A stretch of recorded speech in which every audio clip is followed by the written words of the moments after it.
Hi, my name is Kevin Hoth. I am an artist, photographer, educator, and a father as well. I've been working in photography since about 1994. My obsessions, I would say, are evidence of time, compression of time into singular works, and I guess kind of combining space um, photographically, I guess, from one vantage point, if that makes sense.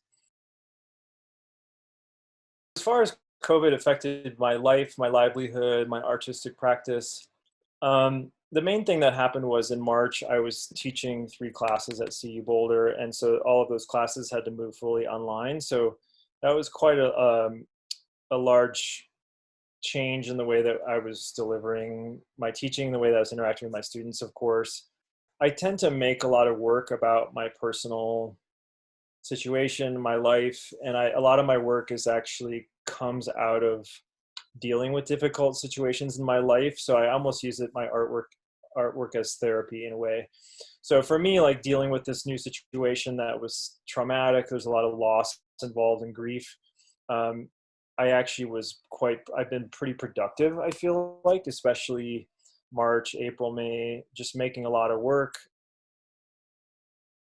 So basically what I wanted to do was take people's screams, so when we're in a time like this, I really feel like in our societies we're very rule governed, right? We do things a certain way.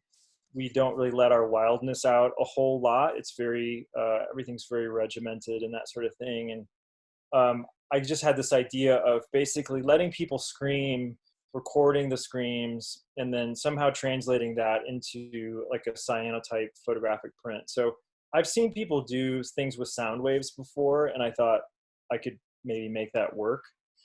Um, so I haven't actually gotten some good results yet.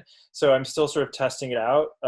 My plan was to, when COVID hit, my plan was to do this project after COVID. And obviously this was, at the time we thought, oh yeah, it'll be over in 6 months. And I thought I'll do this afterwards when people can come to my studio or come somewhere and scream into a microphone. I would have the sound go to a speaker, which would be underneath a dish of water. The cyanotype paper would be underneath that. I would shine a light through the water, through the ripples, and then it would kind of imprint onto the paper. Obviously we got a social distance, so I thought, oh, people could actually call me and do this, or they could record themselves screaming. I could take and if this doesn't work with actually translating directly the sound waves, what I'll be able to do is do something like this, where I take the sound waves and I make sort of a graphic image that I use to make a print from. But I still like the idea of this catharsis, because I feel like we don't, in our society, we don't have ways to really fully express ourselves unless we're in therapy or we're screaming into our pillow at home.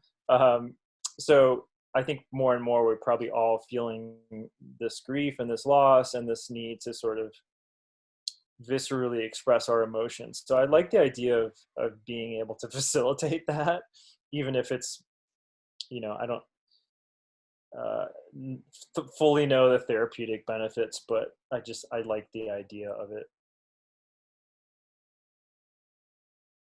Everyone just needs to be safe out there, wear masks, and take care of yourselves. Everyone just needs to treat yourself as much as possible and be safe. And if you're not being productive right now, don't beat yourself up over that. I definitely think we all just need to do what we can in this moment. It's challenging for everyone, so.